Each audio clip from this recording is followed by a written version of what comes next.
খারাস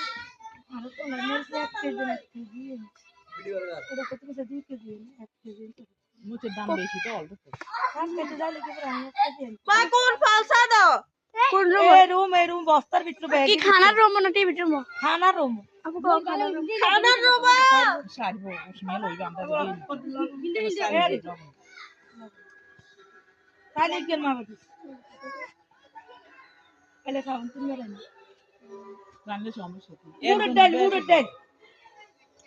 বুড়ো ডাল মুসুরি করে ফুড কি দাম জানতেছ দিকে লইলে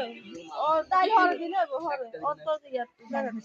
বলেছেন না আনলে বাড়াই কিছু হইলে সব দাম কি